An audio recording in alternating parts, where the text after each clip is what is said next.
로마서 1장 1절로 3장 20절까지 내용은 사실은 죄에 대한 내용입니다.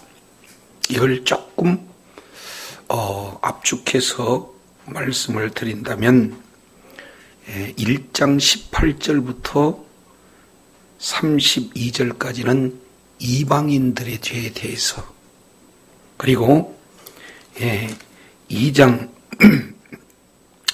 1절부터 이제 3장 8절까지 이 내용을 통해서는 바로 유대인의 죄에 대해서, 그리고 남은 3장 9절부터 남은 3장 31절까지 20절까지 이 내용은 전 인류의 죄에 대해서, 그래서 세 파트입니다. 이방인의 죄, 유대인의 죄, 전 인류의 죄. 그러면 우리가 1장 18절부터 32절까지 이 내용을 통해서 살펴봤더니 이방인들의 죄는 한마디로 본다면 하나님을 우상으로 바꾸는 그런 죄다. 이것을 특징적으로 살펴봤습니다. 그럼 유대인들은 또 어떤 죄인가? 1절부터 5절까지 내용을 통해서 살펴봤더니 한마디로 판단하면서 똑같은 일을 행하는 좀 위선적인 것이 유대인들에게 죄악이다.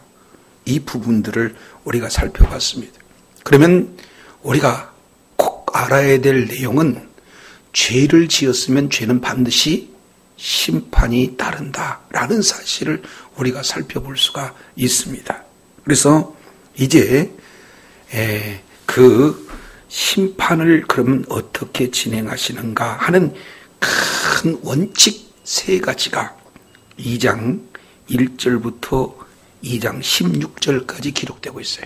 첫 번째, 하나님께서는 죄를 심판하시되 심판의 기준이 있다. 그 기준은 첫 번째 2장 2절 내용을 통해서 살펴보았더니 어떤 내용입니까?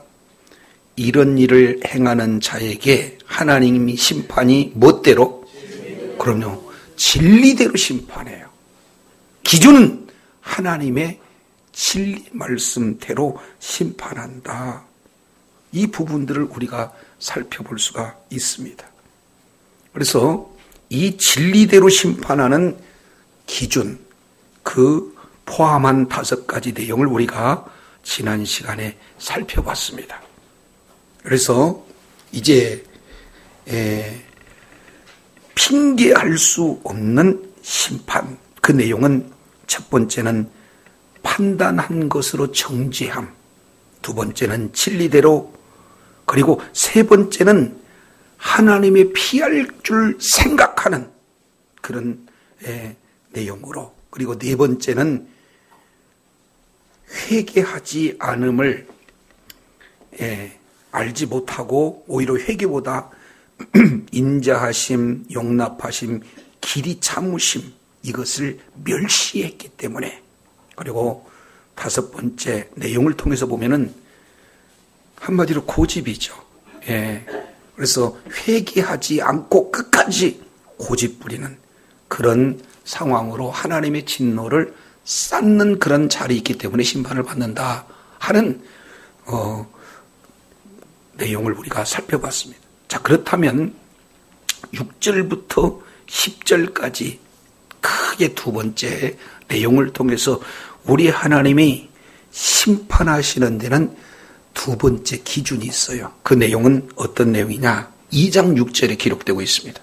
자, 2장 6절 보면 하나님께서 각 사람에게 뭐한 대로 다른 말로 심판하십니까? 그럼요, 행한 대로요. 무섭습니다. 진리대로 하나님은 심판하시지만 진리대로 그 심판 속에서 행한 대로 심판한다. 다른 말로 행한 대로 보응하신다. 이것을 살펴볼 수가 있습니다. 자, 이것을 이해하기 위해서 2장 5절 하반절에 보면은 다만 네 고집과 회개하지 아니한 마음을 따라 진노의 날 곧 하나님의 뭐가? 의로우신 심판이 나타나는 그날에 임할 진노를 네가 쌓는다. 그러면 여기서 의로운 판단이 될 수밖에 없다. 의로운 심판이 될 수밖에 없다 하는 그 기준이 뭐냐 그 말이에요. 그것이 뭐예요? 행한 대로 복을 받는 겁니다. 그래서 예수를 믿는 사람이나 예수를 믿지 않는 사람이나 여기에 심판과 보응이 따라요. 이걸 또 혼돈하면 안 됩니다. 예수님을 믿는 사람은 심판을 받지 않습니다. 예수를 믿지 않는 사람은 심판을 받아요. 그러나 표현이 심판이기 때문에 믿는 사람은 상급의 심판이다 이렇게 표현할 거가 되는 거예요. 그래서 예수를 믿는 사람이든 믿지 않는 사람이든 하나님 앞에 섰을 때 평가를 받아요. 그래서 믿는 사람은 행한 대로 상급으로 심판을 받지만 심판이라는 것은 상급을 얘기하는 거예요. 두 번째, 믿지 않는 자들은 아예 그 행한 대로 형벌, 그런 심판을 받게 되는 것을 말씀하고 있어요. 자, 그래서 옆에 분한테 한번 정신 바짝 차리게 행한 대로 갚으신답니다. 시작. 그럼요. 그래서 하나님의 원리는 창조의 원리예요. 그래서 갈라디아서 6장 이 내용을 보면은 심는 대로 거둔 거예요. 내가 무엇을 심느냐에 따라서 그 결과가 나타나게 되어진다. 이것을 우리가 살펴볼 수가 있습니다. 그래서 행한 대로 심판을 받는다 하는 그 내용을 이제 큰 의미에서 우리가 살펴봐야 되는데 몇 가지 우리 내용을 보면 시편 62편을 보겠습니다. 시편 62편 몇 군데 찾아보는 거예요. 시편 62편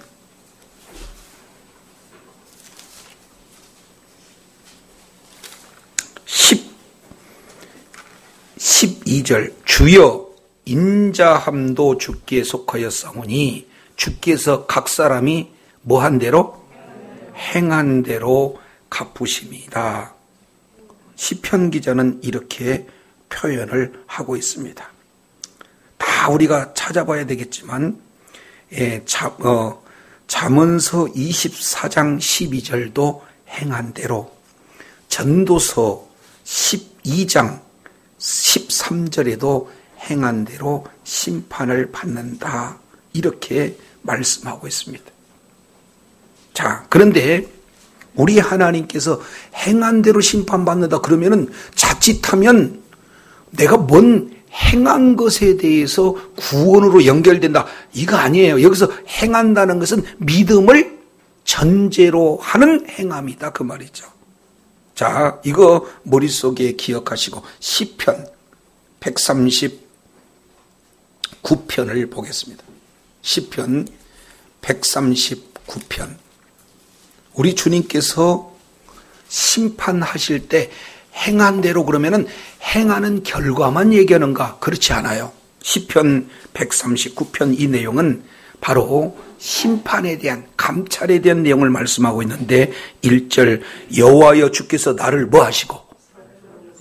살펴보시고, 예전 성경은 감찰하시고 꼼꼼히 살펴보는 거예요. 감찰부 그러면은 숫자 하나가 틀린지 안 틀린지 아주 철저하게 확인하는 그런 내용처럼 우리 하나님께서 저와 여러분 하나하나를 살펴보시고 계신다는 사실을 기억하시기 바랍니다. 그럼요. 우리가요, 말 멀쩡히 하다가도 녹음기 딱 틀어놓으면 그냥 해요. 좀 신경 쓰여요. 그냥 행동을 하는데 CCTV가 지금 눈앞에 있다 그러면은 그냥 해요. 아주 신경 쓰여요. 근데 사람이 만드는 그런 어떤 카메라나 그런 녹음기, 이거하고는 비교할 수 없는 하나님의 불꽃 같은 눈동자로 저와 여러분을 지켜보고 계시고 하나하나를 기록한다 그러면은 저와 여러분이 늘 범사에 말도 행동도 가리는 것이 바로 하나님께 늘 은혜 받은 자의 삶의 모습인 줄로 믿습니다. 그래서 2절 주께서는 나의 안고 일어섬을 아신다 그 말이에요. 그러면 꼭 안고 일어서는 내용입니까? 모든 삶의 하나하나를 다 아신다는 거예요? 그럼요. 우리 자녀들이 아기 때 보면은요, 안고 서고 다 엄마들 다 알아. 부엌에서도 사실은 요리한 것 같은데 벌써 어디에 마음이 다 있어요? 아이한테 다 가요. 가갖고는 몇 번 뒹굴고 넘어졌는지 다 본다 그 말. 하물며 우리 하나님께서 저와 여러분들의 모든 삶을 모르시냐 그 말이죠. 자세히 아신다. 멀리서도 나의 생각을 아시고 나의 길과 나의 넘는 것을 다 살피시고 그래서 나의 모든 행위를 아신다. 여기서 중요한 한 단어 이렇게 표현합니다. 멀리서도 나의 뭐를 안다는 거예요? 예, 우리는 사람의 생각을 읽을 수 없어요. 그러나 우리의 생각과 마음을 창조하신 우리 하나님께서는 행위만 아는 것이 아니라 그 동기가 무엇인지 잘 알 수 있는 분이 바로 우리 주님이신 줄로 믿습니다. 그래서 4절 여호와여 나의 혀의 말을 알지 못하는 것이 하나도 없으시니 주께서 나의 전어를 들어보시며 나에게 안수하셨나이다. 이렇게 표현하고 있어요. 그러면 이런 내용으로 보면은 행동한 그 행위대로 보응하신다는 것은 마땅히 결과만 이렇게 보신다는 거요. 그 행동에 먼저 앞서 동기까지도 보신다는 거예요.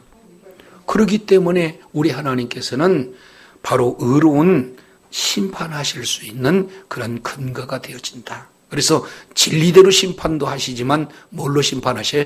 행위대로 심판하십니다. 그래서 최종적으로 동기와 행동을 이제 총망라해서 우리가 하나님 앞에 심판받을 때에 적나라하게 다 드러나게 되는 거예요.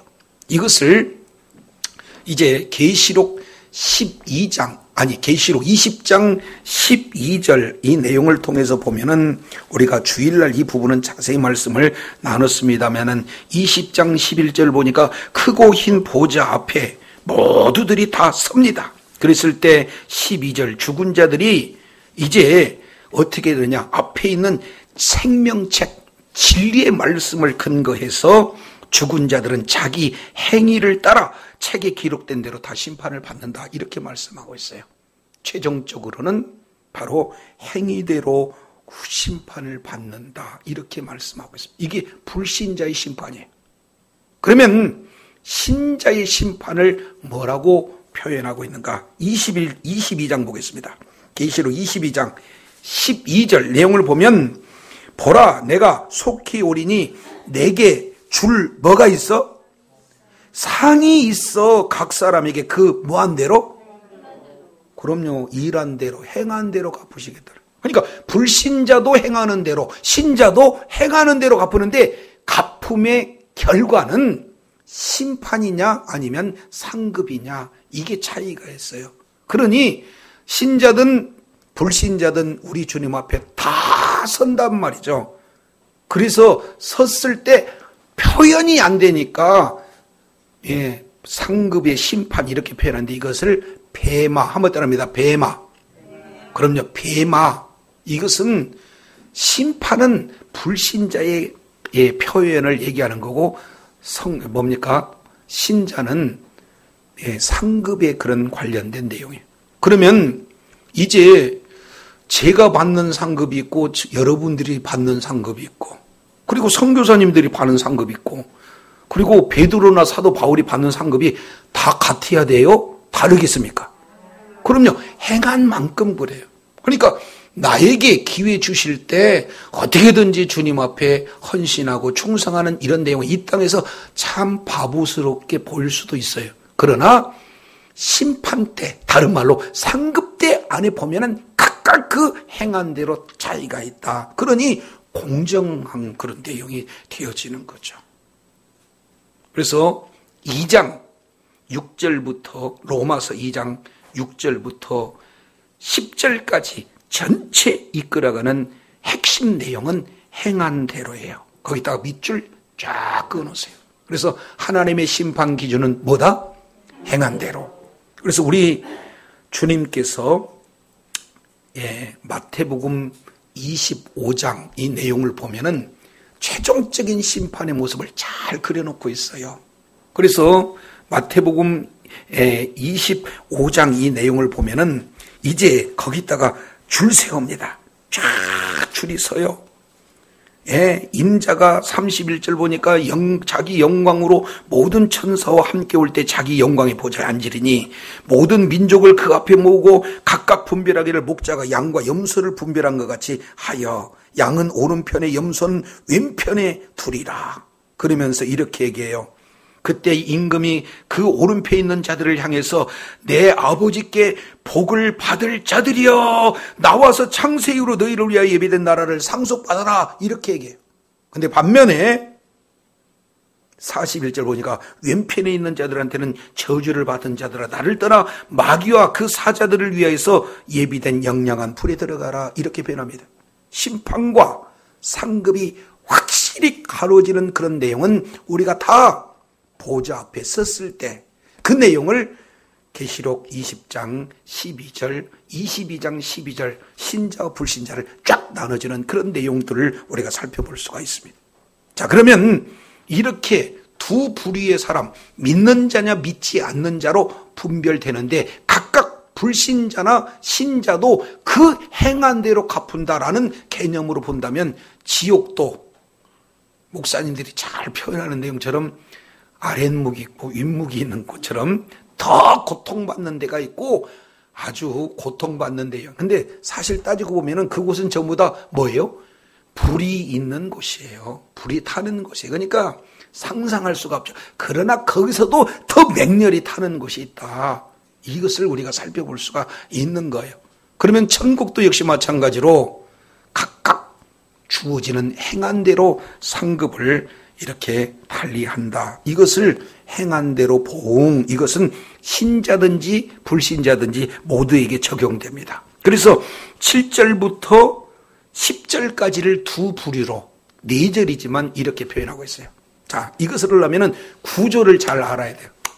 자, 이제 저를 이렇게 보면은 7절 보세요. 참고 뭐를 행하는 자? 선을 행하는 자. 그 참고 선을 행하는 자는 뭘로 받느냐? 영생으로. 뭘로?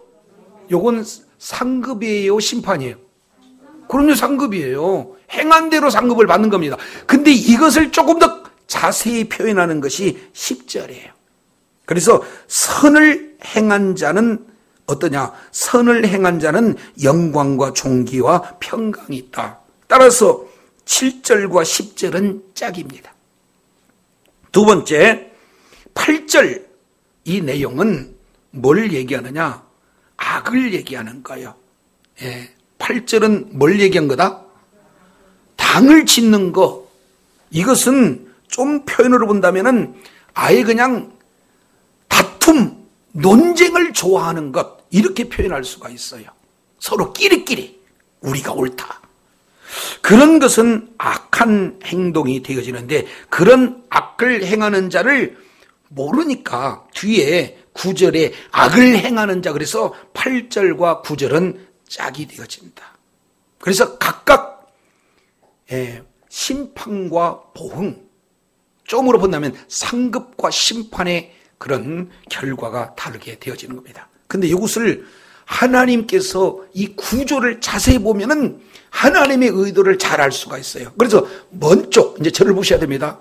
자, 선을 행하는 자는 영생으로 하고 요게 7절이라면은 10절 선을 행하는 자는 영광과 존귀와 평강이 있으리니 해서 맨 가까이 맨 밖에 배치를 하고 있어요. 그런데 요걸 안으로 드립니다. 안에 봤더니 그 사이에 8절 9절이 있잖아요. 그럼 8절은 어떻게 됩니까? 악을 행하는 자, 다른 말로 당을 짓는 자는 진노와 분노로, 그리고 악을 행하는 자는 환난과 공고로, 여기 같은 내용이다 그 말이죠. 이해가 되시죠? 그래서 최종적으로 하나님 앞에 선 그룹은 몇 그룹이다? 두 그룹. 하나는 악을 행하는 자, 또 하나는 선을 행하는 자. 다른 말로 신자와 불신자를 얘기하는 것이지 윤리 도덕 기준으로 선한 일, 악한 일 이런 어떤 내용은 아니다 그 말이죠. 자, 이것을 조금 더 자세히 살펴본다면 2장 7절 내용을 보면 참고, 그래서 저와 여러분은요 참되 끝까지 참으시기를 바랍니다. 예, 자녀들이 뭔가 잘못된 일을 하면은 부모가 안 참아요? 끝까지 참아요? 우리 하나님께서 저와 여러분을 그렇게 오래 참듯이 우리 역시 마찬가지로 진리의 말씀이 있다면 끝까지 참고 어떻게든지 믿음에 따르는 그런 선한 행실을 하게 되게 되어질 때 우리 하나님께서 마침내 영광과 존귀와 썩지 아님을 구하는 자에게 뭘 주셔요? 영원한 생명을 주세요. 끝까지 환난 있고 궁핍이 있다 할지라도 예수 그리스도를 믿는 믿음을 가진 자에게 우리 하나님께서 보석과 같은 존재로, 영광스러운 존재로, 존귀한 존재로, 부활의 생명을 가지고 영원한 영생을 누리는 존재로 우리 하나님께서 보상해 주는 줄로 믿습니다. 그것이 어떻게 되느냐? 10절 내용을 봤더니 선을 행하는 각 사람에게 영광과 존귀와 평강이 있는데 먼저는 유대인이요 그리고 헬라인이라. 그 얘기는 유대인이나 이방인 모두에게 이것은 차별 없이 그대로 이루어진다라는 사실을 보게 됩니다. 한국 사람은 한국 사람대로, 일본 사람은 일본 사람대로, 미국 사람은 미국 사람대로. 그래서 여기는 지역 감정도 없고 국가 간의 반감정도 없는, 하나님 앞에서는 모두가 다 진리 안에서 행한 그런 내용 안에서 모든 것이 아주 공평하게 이루어진다라는 사실을 말씀하고 있어요. 그러면 우리 주님께서 지금 심판에 대한 내용을 의인의 보응을 더 강조하고 있습니까? 아니면 그 안에 압축해갖고 또 가운데 모아둔 악인의 심판에 대해서 더 말씀을 하시기를 원합니까? 그렇죠. 그러니까 우리 주님은 믿는 자에게 상급을 주는 것도 관심을, 이렇게 공평한 내용을 가질 수 있도록 지금 말씀을 하시지만 8절, 9절 내용을 더 강조하고 있다 그 말이죠. 자, 이제 그러나 8절 앞에 그러나 당을 지어, 그러니까 뭔가 서로 분쟁하고 논쟁하고 폄하하고 이런 것들을 좋아해서 진리를 따르지 아니하고 뭐를 따라요? 불의, 다른 말로 죄를 따라. 그러니까 죄 짓는 것은 너무 사람들은 안 가르쳐도 너무 잘 따라서 하는 것을 보게 됩니다. 그러면 죄를 지을 수는 있어요. 우리에게 그런 자유의지를 줬기 때문에. 그러면 나타나는 결과는 어떻게 되느냐? 진노와 분노는 따르지 않을 수가 없다는 거죠.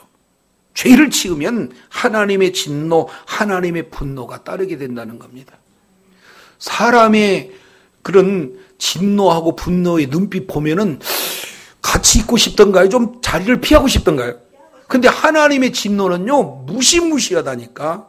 그래서 여섯째 인을 띌 때 요한계시록 6장 17절인가 내용을 보면은 하나님의 진노 앞에서 바위야 나를 좀 덮어서 즉사했으면 좋겠다 이렇게 간구하잖아요. 그러니 이제 서로 분쟁하고 이렇게 뭡니까? 다투고 이런 부분으로 인해서 하나님의 법이 아닌 또 다른 일들 가지고 진행하게 되면은 이런 하나님의 분노와 진노를 땡기는 그런 결과를 초래할 수 있다는 것을 아주 선명하게 보여줘요. 그러면 이 내용이 무엇인가? 9절에 좀 더 보완하고 있죠. 악을 행하는 각 사람의 영에는 환난과 뭐가 있다? 곤고가 있으리니. 그래서 환난, 이 내용은 들립시스 이런 표현을 하잖아요. 그냥 큰 바위로 눌러서 꼼짝달싹할 수 없는 그런 내용들. 근데 이것도 유대인이든 헬라인이든 관계없이 말씀에 벗어난 자, 진리에 벗어난 자, 모든 자들에게 이러한 보응이 따른다는 거예요. 자, 종합해 보면은 우리 하나님께서는 뭐 한 대로? 행한 대로 갚아주시되 믿는 자든 믿지 않는 자든 행한 대로 갚아줄 줄로 믿습니다. 좀 더 구체적으로 표현한다면 영생으로 갚아주시고 또 영광과 존귀와 평강으로 갚아주세요. 반대로 하나님의 진리의 말씀을 벗어나서 죄악 가운데 있는 그런 자들은 뭡니까? 진노와 분노와 환난과 공고가 이게 그 앞에 서 있는 모습을 볼 수가 있어요. 그러면 우리는 언제든지 삶의 현장에서 말을 가려야 되고 또 하나는 뭡니까? 행동을 가려야 돼. 이거 하나하나 다 기록에 남습니다. 근데 보이지 않는 뭣도 해야 되냐? 저와 여러분의 마음을 지켜야 될 줄로 믿습니다. 뭘 지켜야 돼요? 그럼요, 동기가 중요해요. 겉으로는 말 잘하고 겉으로는 행동을 우리가 그럴듯하게 한다 할지라도 동기가 잘못된 것까지도 우리 하나님께서는 그 행동의 기준을 마련을 하기 때문에 그렇습니다. 주님 오시는 그날까지 이제 내 마음을 지키고 입술을 지키고 모든 삶의 여정 속에서 행동을 지켜서 우리 하나님 보시기에 이제 다시 오실 그날이 기대되어질 만큼 말씀의 근거에서 하나님이 보시기에 아름다운 결실을 풍성히 맺는 저와 여러분이 되어야 될 줄로 믿습니다.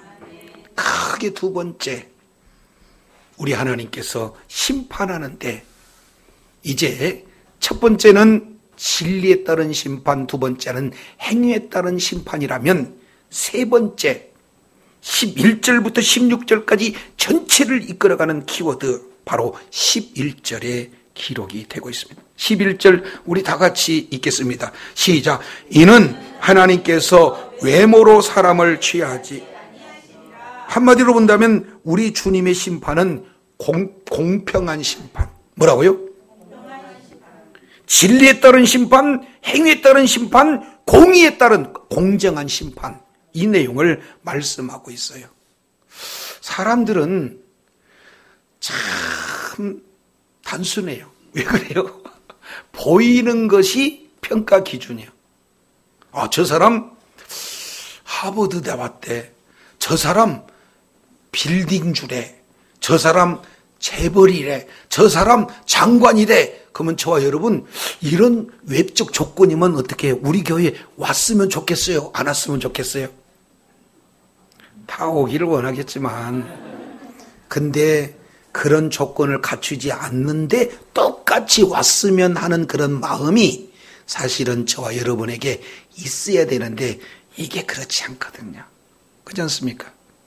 좀 심하게 얘기하면 가끔씩 여자 청년들하고 남자 청년들하고 대화를 나눠보면 저는요, 믿음이면 돼요. 뭐라고요? 믿음이면 돼. 이렇게 얘기하는 분이 부모님들. 근데 이제 청년들은 거기다가 믿음은 기본이고 키는 또 뭐 학벌은 또 재물은 요거 다 한 걸 전부 다 그게 뭡니까? 사람을 외모로 판단하는 그런 부분들이에요. 그죠? 그래서 우리 하나님께서는 외모로 판단하지 않는다. 그런 거예요. 법정에 가서 보면은 돈 많은 사람들은 저울이 좀 기울이고 돈이 없고 빽이 없는 사람은 저울이 조금 들리고 이런 어떤 내용이라면은 공정한 심판이겠습니까? 아니잖아요. 그래서 우리 주님은 외모로 판단하지 않습니다. 뭘로 판단하지 않아요? 다른 말로 공정한 판단이다. 이 내용을 말씀하고 있습니다. 사무엘상 16장 이 내용을 보면 사무엘이 이걸 잘못했어요. 사울을 봤더니 이스라엘 백성들이 하나님이 왕인데 하나님이 왕 되는 것을 싫어하는 거예요. 그래서 우리도 다른 나라들처럼 왕 좀 이렇게 만들어주세요.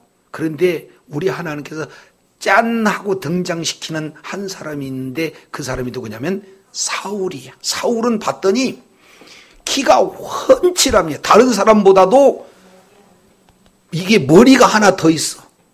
그러니까 최소한 지금으로 보면 아무리 못해도 1m 90 이상은 될 거야. 자, 그런데 사울이 외적 조건이 키도 크고 성경은 준수하다. 근데 준수하기까지 이렇게만 해도 참 좋잖아요. 근데 16장 내용을 그 사무엘상 내용을 살펴보니까 아주 그냥 나귀 한 마리, 나귀들을 잃어버렸다 하니까 40km나 되는 그 부분들을 곳곳이 수색할 만큼 성실한 그런 부분도 있어요. 근데다가 이 성에 선지자가 삽니다. 그러니까 뭔가 예물을 드리고자 하는 아주 그냥 예의 범절도 있고, 그러다가 찾다가 혹시 우리 아버지가 걱정할까, 나기보다도 나를 걱정할까, 효심도 뚜렷해. 나중에 왕으로 세우다가 보니까 나는 베냐민 지파 중에 또 약한 가문이에요. 겸손하기까지. 사람들이 원하는 모든 외적 조건은 뭐예요? 다 갖췄는데 문제는 믿음이 없는. 그래서 우리 하나님께서 믿음이 없는 사울 왕이 이제 하나님의 말씀을 버리고 자기 뜻을 이룸으로 말미암아 하나님께 버림을 받게 되는 겁니다. 그래서 하나님이 사람들이 세운 왕을 하나님은 버리고 이제 하나님께서 친히 인선 작업을 하셔요. 그래서 사도행전 13장 16절 이하 내용을 통해서 보면은 하나님께서 직접 한 사람을 부르시게 되는데, 이제 그 사람이 이새의 8아들 가운데 있다. 그러니 사무엘이야, 너는 가서 거기 가서 찾아라, 이렇게 얘기를 한단 말이죠. 그러니까 사무엘이 가서 봤더니 첫 번째 큰아들 엘리압인가 딱 나오잖아요. 그랬더니 사울만큼 키도 크고 훤칠하고 아주 대단한 사람이니까 우리 주님이 아니다 이렇게 얘기해요. 뭐라고요? 그래서 사무엘상 16장 그 내용을 살펴봤더니 뭐라고 표현하냐면은 16장 7절에 사람들은 외모로 판단하지만 나는 뭘 판단한다? 중심을 보느니라. 저와 여러분, 외모로 판단하기보다 중심을 보는 지혜와 능력이 저와 여러분에게 있기를 원합니다. 그럼요. 그랬더니 둘째 아들, 셋째 아들 다 지나가는데 야, 괜찮다 그래, 다 지나가요. 마지막에는 또 없냐 그랬더니 지금까지 큰아들 이름 부르고 둘째 아들 이름 부르고 셋째 아들 이름 부르으면 마지막 8째 아들, 그 아들이 다윗이면 누구를 불러야 될까요? 엄마 아빠가? 한 사람 다윗이 남았습니다. 그래야 하는데 이름 싹 빼버리고 막내 아들 남았어. 그만큼 부모가 봐도 형제가 봐도 좀 떨어지는 그런 자를 우리 주님께서 택하셨어요. 사람들은 외모로 택하지만 우리 하나님께서는 그 중심을 본 줄로 믿습니다. 나중에 봤더니 하나님을 찬양하기 위해서 이제 수금을 탄 자였고, 그리고 하나님의 약속의 말씀을 붙들고 곰이 오면 말씀으로 때려잡고 사자가 오면은 말씀으로 때려잡았던 말씀과 찬송과 기도의 달인이 바로 누구예요? 다윗이었어요. 그래서 우리 하나님께서는 그런 믿음 좋은 자를 쓰게 되는 줄로 믿습니다. 그래서 외모로 취하지 않는다. 그 중심을 보는 거예요. 사람들의 평가와 하나님의 평가는 다르다라는 내용입니다. 물론 외적 요인도 중요해요. 그러나 내면적으로 같이 할 기준이 우리에게 우선되어야 된다는 사실을 말씀하고 있어요. 자, 그러면 이런 공정한 그런 심판인데, 공평한 심판인데 그 공평의 적용 대상을 두 가지로 보고 있죠. 첫 번째 12절 두 부류의 사람이 소개가 되고 있습니다. 12절, 무릇 율법 없이 범죄한 자는 또한 율법 없이 뭐하고? 그럼 율법이 없는 범죄자는 누구를 얘기합니까? 이방인을 얘기하는 거예요. 반대로 무릇 율법이 있고 범죄한 자는 율법으로 말미암아 심판을 당한다. 그러면은 율법 있는 자는 누가 됩니까? 유대인들이에요. 그래서 유대인들은 심판의 기준이 뭐이 돼요? 율법으로 심판을 받게 되는 거예요. 이 율법은 이스라엘 백성들의 자부심입니다. 예, 율법은 하나님의 말씀을 맡은 것이 얼마나 그들에게는 자부심인지 몰라요. 우리를 많고 많은 이런 민족들 중에 특별히 우리 민족을 택했다. 선민주의. 우리를 택했다. 두 번째, 택하셔서 우리와 언약을 세우실 때 하나님의 말씀을 주었다. 이것이 그들의 하늘을 찌르는 자부심이에요. 근데 유대인들은 그 말씀을 줬지만 그 말씀에서 벗어나면 어떻게 됩니까? 심판을 받게 되는 거예요. 그러면은 이방인들은 그 말씀을 안 받았으니까 율법이 기준이 돼요? 안 돼요? 안 돼요. 그러니까 유대인들은 율법을 지켜야 돼요. 그러니까 5대 제사를 그들은 지켜야 되지, 만약에 지키지 않으면은 심판을 받습니다. 절기, 안식일로부터 유월절, 무교절, 초실절, 오순절, 뭡니까? 나팔절, 속죄일, 초막절, 이거 다 지켜야 돼. 근데 이방인들은 그거 지켜야 돼? 안 지켜도 돼요? 안 지켜도 돼요. 그러니까 각각 율법이 있는 유대인이나 율법 없는 이방인이나 똑같이 차별 없이 우리 하나님 앞에 심판을 받는데, 자, 13절에 이렇게 우리 주님이 말씀합니다. 그러니까 12절은 율법 있는 자든 율법 없는 자든 범죄하면 동일하게 심판을 받는데, 자, 그 내용을 조금 더 자세히 말씀하고 있는 것이 지금 13절이 되겠습니다. 13절 보니까 하나님 앞에서는 율법을 듣는 자가 의인이 아니요. 그러니까 저도 여러분도 율법 성경 달달달달 암송하고 성경 66권 전체 내용을 안다고 해서 의인이 아니다. 그러면 뭐라고 그래요? 율법을 듣는 자가 아니요 오직 그 율법을 뭐하는 자? 행하는 자가 뭐예요? 의롭다예요. 그래서 유대인들은 하나님의 말씀을 알고 그 안 내용 그대로 삶 속에 뭐 해야 되느냐? 실천해야 그들은 의인이 되는 거예요.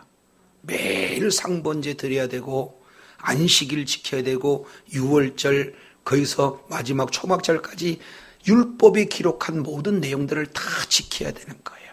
이것을 레위기서 18장 4절, 갈라디아서 3장 10절, 11절, 12절 계속해서 보면은 하나님의 말씀을 지켜야 의인이다라는 사실을 말씀하고 있고, 에스겔서 18장 1절, 2절 내용을 통해서 보면은 하나님의 말씀을 지켜야 의인이다라는 내용을 쭉 이어서 7, 8절 이렇게 말씀을 하고 있는 것을 우리가 살펴보게 됩니다. 그런데 질문하겠습니다.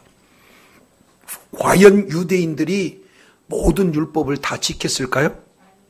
그러면은 지키지 못하면은 그들 역시 마찬가지로 뭐 하는 거예요? 심판받을 죄인이다라는 사실을 지금 고발하고 있는 내용이 되어지는 겁니다. 자, 그래서 야고보서 한 군데 읽어보겠습니다. 이것을 신약적인 측면으로 우리에게 말씀을 하고 있는데,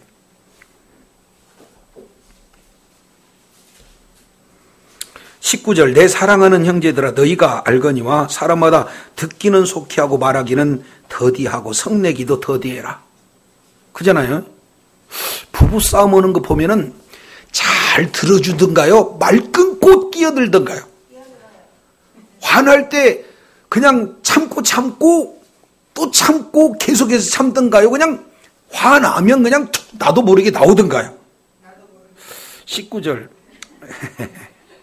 하여튼간 듣기는 잘 들어야 돼.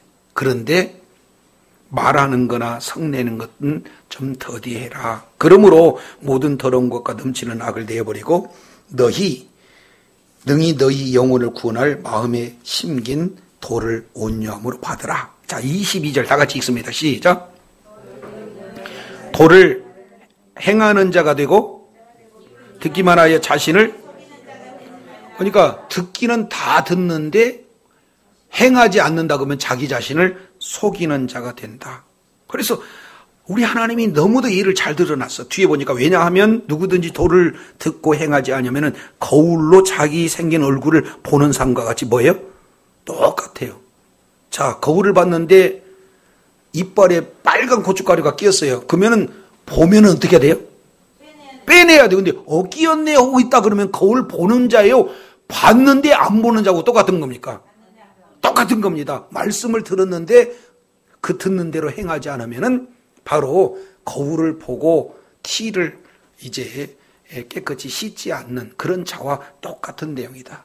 따라서 하나님의 말씀을 듣고 그대로 행하는 자가 복이 있음을 지금 정확하게 보여주고 있는 그런 내용들을 우리가 살펴보게 됩니다.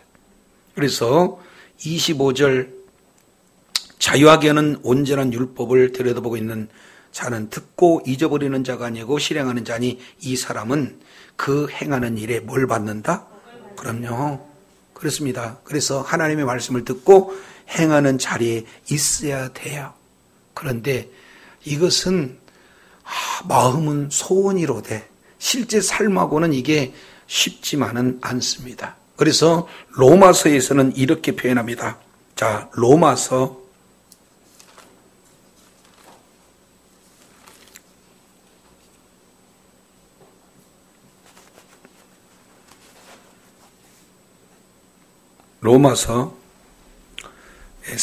3장입니다. 로마서 3장 10절 기록된 바 의인은 없나니 하나도 없고 깨닫는 자도 없고 하나님을 찾는 자도 없고 다 치우쳐 한 가지로 무익하고 선을 행하는 자가 없나니 누구도 없어요? 하나도 없어. 그러니까 유대인이든 헬라인이든 다 율법은 아는 데까지는 어느 정도 있을 수 있으나 다 행할 수 있는 사람들은 없다. 따라서 의로운 사람은 한 사람도 없고 모두가 다 죄인이다. 이런 사실을 말씀하고 있습니다. 자, 그래서 13절 로마서 2장 13절을 보니까 율법 있는 그런 자들은 유대인들은 그러면은 다 지키는 자가 한 사람도 없으니까 유대인들도 율법은 있다고 하나 다 율법을 지키지 못함으로 뭐 하는 거예요? 죄인이 되었다. 이것을 말씀합니다. 반면 14절 이방인에 대한 내용입니다. 자, 율법이 없는 이방인이 14절 율법이 없는 이방인이 본성으로 율법의 일을 행할 때에는 이 사람은 율법이 없어도 자기가 자기에게 뭐가 된다? 율법이 된다. 이게 뭔 말이에요? 율법을 안 받았는데 율법이 된다. 그 얘기는 15절 이렇게 표현합니다. 이런 이들은 그가 뭐가 증거가 돼서? 양심이 증거가 되어서 그 생각하는 것들이 서로 혹은 고발하고 혹은 변명하여 그 마음에 새긴 뭐가 되는 겁니까? 율법의 행위가 된다. 이렇게 표현해요. 그래서 이방인들은 하나님께서 율법은 주지 않았어도 마음에 율법 같은 것을 줬는데 그게 뭐냐? 양심이라고 그래요. 그래서 하나님은 이방인에게 자연 계시를 통해서 하나님을 알게 하셨고 두 번째 양심을 통해서 하나님을 알게 하신 거예요. 근데 유대인들은 말씀을 줘서 하나님을 알게 하신 그런 어떤 내용이에요. 자, 우리가 지나가다가 불쌍한 사람이 있으면 나도 모르게 뭐 합니까? 도와주고 싶은 마음은 자동적으로 생겨요. 아주 악한 일이면 저런 일은 안 해야 돼. 가르쳐주지 않아도 그 속에서 마음이 뭡니까? 그런 것들이 나와. 이것은 하나님께서 주신 양심입니다. 그래서 유대인은 말씀을 받았기 때문에 그 말씀이 기준이 돼서 말씀에 어긋나면 죄인이 되지만 설령 말씀을 받지 않았다 할지라도 이방인에게는 하나님이 그 마음속에 새긴 율법이 바로 있기에 그 양심이 어떻게 됩니까? 이제는 기준이 되어서요. 따라서 자, 이게 내용을 보면 2장 6절부터 10절까지는 행한 대로 선을 행하면 선을 행한 대로 악을 행하면 악을 행한 대로 믿는 자든 믿지 않는 자든 뭐 합니까? 심판을 받잖아요. 그 기준이 뭐냐? 율법이다. 근데 그 율법은 유대인들에게는 주어져서, 그리고 이방인들은 설령 율법이 주어지지 않다 할지라도 마음의 율법이 되기 때문에 공통적으로 누구에게 공평한 그런 심판이 이루어질 수 있다라는 사실을 말씀하고 있습니다.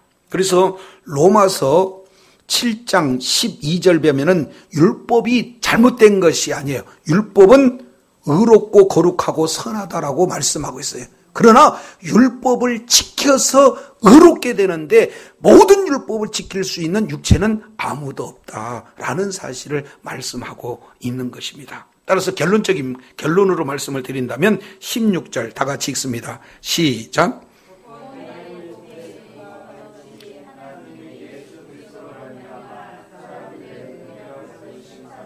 곧 나의 복음에 이른 바와 같이 하나님이 예수 그리스도로 말미암아 사람들의 은밀한 것을 심판하시는 그날이라. 조금 어렵습니다. 자, 보면은 나의 복음에 이른 바와 같이, 그러면 사도 바울에게는 복음이 있었다는 것이에요. 나에게 주어진 복음이 있었다는 거예요. 그래서 나의 복음 이렇게 표현합니다. 이것은 예수 그리스도의 표현을, 복음을 이렇게 표현하는 거예요. 그러니까 사도 바울은 그 중심에 복음이 있어요. 근데 그 복음이 뭐냐? 하나님이 예수 그리스도로 말미암아 사람들의 은밀한 것을 심판하시는 그날. 그 얘기는 우리 주님께서는 예수 그리스도로 말미암아 그 날, 아까 마태복음 15장, 계시록 20장 11절, 계시록 22장 12절 내용을 보면 의인이든 악인이든 백보자 심판에서 심판받는 그 날은 있는 줄로 믿습니다. 그럴 때 어떻게 돼요? 사람들의 은밀한 것까지도 심판하신다. 따라서 사도 바울은 가지고 있는 그 복음이 예수 그리스도의 십자가와 부활도 복음이에요. 그게 본질적인 복음인데 거기에다가 우리 하나님은 뭣도 하신다? 그럼요, 심판하신다. 자, 옆에 분한테 인사 나누겠습니다. 예수님이 심판하신대요. 시작. 사람에게 죽는 것은 정한이치요 그 이후에는 반드시 심판이 있어요. 그러니까 저도 여러분도 늘 우리 주님을 의식할 수밖에 없다, 그 말이에요. 나는 이 말 가지고 언젠가 심판받는다. 나는 이 행동 가지고 언젠가 뭐예요? 심판받는다. 그렇다고 지옥 간다 그 얘기가 아니고, 예수 믿는 믿음을 가진 자는 천국 갑니다. 근데 상급에 대한 내용을 얘기하는 겁니다. 이게 지금 내가 말하는 내용이 상급 받을 얘기인가, 상급에서 제해될 내용인가. 그러나 불신자는 달라요. 그들의 말과 행동은 반드시 지옥과 연결되어지는 심판의 대상이라는 사실을 말씀하고 있어요. 그래서 사도 바울 머릿속에는 십자가와 부활과 또 하나의 복음의 내용이 뭐가 확 들어가 있어요? 심판. 요 내용을 우리 주님께서 말씀하고 있습니다. 자, 요거 머릿속에 기억하시고 사도행전 10장 보겠습니다. 사도행전 10장. 사도들의 그 중심 가운데 어떤 내용이 있는가? 사도행전 10장. 사도행전 10장.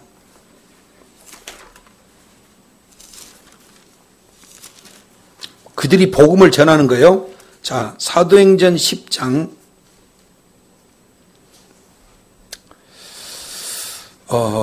지금 베드로가 고넬료 가정에 들어가서 지금 복음을 전하는 겁니다. 그러면서 34절에 이렇게 표현합니다. 베드로가 입을 열어 이르되 하면서 쭉 지금 설명하고 있는 거예요. 다 설명하면서 41절 이렇게 표현합니다. 모든 백성에게 하신 것이 아니요 오직 미리 택하신 증인 곧 죽은 자 가운데서 일어나신 후 모시고 음식을 먹은 우리에게 하신 것이라. 42절 다 같이 읽습니다. 시작. 우리를 명령하사 백성에게 전도하되 하나님이 산자와 죽은 자의 재판장으로 정하신 자가 곧 이 사람인 것을 증거하게 하셨고, 그러면 마지막에 재판장이 되신 분이 누구십니까? 예수님이시다라는 사실을 지금 베드로가 가가지고 이방인에게 지금 복음을 전하고 있는 거예요.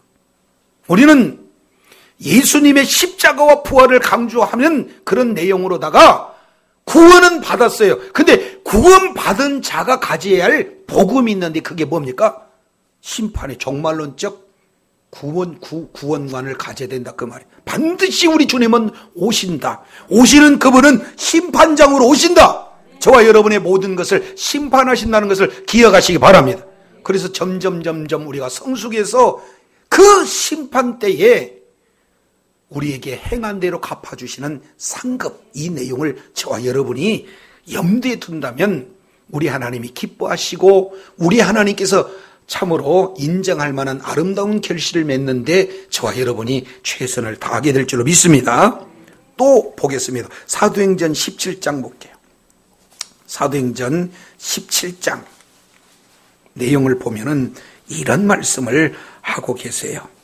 자, 17장 봤더니 사도 바울이 아덴에서 지금 뭡니까? 복음을 전하는 내용에 7장 22절 보니까 바울이 아레오파고 가운데 서서 말하되 아덴 사람들아 너희를 보니 범사에 뭐가 많다? 얼마나 종교성이 많던지 23절 중반절에 보니까 알지 못하는 신한테 이를테면 제사를 드리는 거예요. 그래서 우리 주님께서 참 안타깝다. 그래서 27절 보겠습니다. 우리 하나님에 대해서 뭐라고 표현하냐면 사람으로 혹 하나님을 더듬어 찾아 발견하기 위해서 이제 모든 역사 가운데 하나님이 드러내셔요. 그러니까 어떻게든지 우리 하나님은 자연을 통해서도 하나님을 알 수 있도록 장치를 다 해놨습니다. 두 번째 내용을 보면은 28절 뭐라고 그랬습니까? 우리가 그를 힘입어 그 다음에 살며 그 다음에 기동하며 그 다음에 세 가지예요. 우리의 힘은 하나님인 줄로 믿습니다. 그래서 그 힘으로 말미암아 살고 밥심으로 살아야 돼요. 말씀의 힘으로 살아야 돼요. 두 번째, 우리가 움직이는 것도 내 뜻대로 움직여야 돼요. 말씀 뜻대로 움직여야 돼요. 그리고 세 번째, 내가 살아있는 자체가 그냥 잘 먹고 잘 살기 위해서 하는 거예요. 아니면은 우리의 하나님이 뭡니까? 계심으로 나도 있다는 그런 확실한 존재감을 갖고 살아야 되는 거예요. 그래서 세 가지, 살며 기동하며 존재하느니라 이렇게 말씀을 하고 있어요. 자, 그러면서 많은 사람들은 27절 보니까 우상을 섬기는 거예요. 그런데 30절 내용을 보니까 하나님께서 예수님 오시기 이전에는 그걸 허물어지는 않았어요. 근데 예수님 오고 난 다음에 회개해야 돼, 돌이켜야 돼 이렇게 명령하시면서 31절 이는 정하신 사람으로 하여금 천하의 무엇으로? 공의로 심판할 날을 작정하시고 이에 그를 죽은 자 가운데 다시 살리는 것을 모든 사람에게 믿을 만한 증거를 주셨습니다. 그러니까 예수님이 십자가에 죽으시고 예수님께서 다시 부활하시고 하신 그 내용은 그 예수님으로 하여금 하나님이 정하시는 그날 뭘 하기를 위하시는 겁니까? 심판날을 작정하시고 그 심판을 하시기를 위함이다 말씀하고 있어요. 성경 여러 군데 이게 나와 있습니다. 자, 그러면은 다시 요거 머릿속에 기억하시고 로마서 2장 16절 보면은 내 복음에는 이런 바와 같이 하나님이 예수 그리스도로 말미암아 사람들의 은밀한 것을 뭐하는 날? 그 날이 있어요. 저와 여러분이. 자, 옆에 분한테 그 날이 있어요. 시작. 그 날을 저와 여러분 준비해야 돼요. 그날 우리 주님이 뭐 하시러 오셔요? 그럼요. 심판하러 오셔요.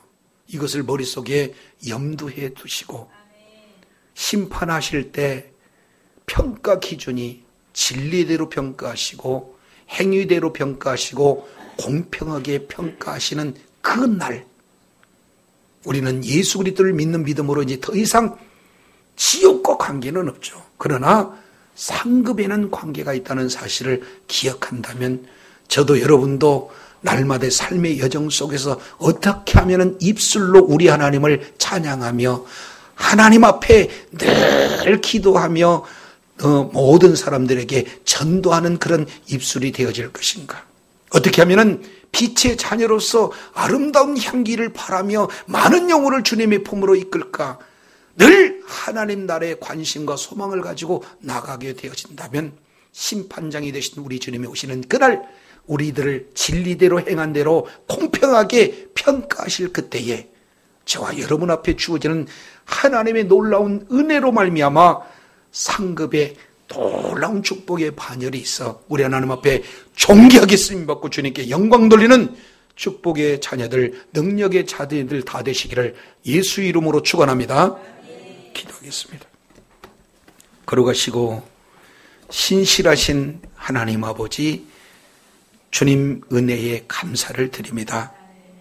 오늘 이방인의 죄와 또 더불어 유대인의 죄, 이 내용을 먼저 살펴보게 하시고 특별히 이방인이든 유대인이든 그 죄에 대한 심판이 있는데 그 심판의 기준 큰 세 가지, 진리대로 심판, 행한대로 심판, 공평한 심판, 이 내용은 유대인이든 헬라인이든 이제 구분짓지 않고 공평하게 진행이 되며 각각 이 심판이 이루어진다는 사실을 일깨워 주신 것 감사합니다.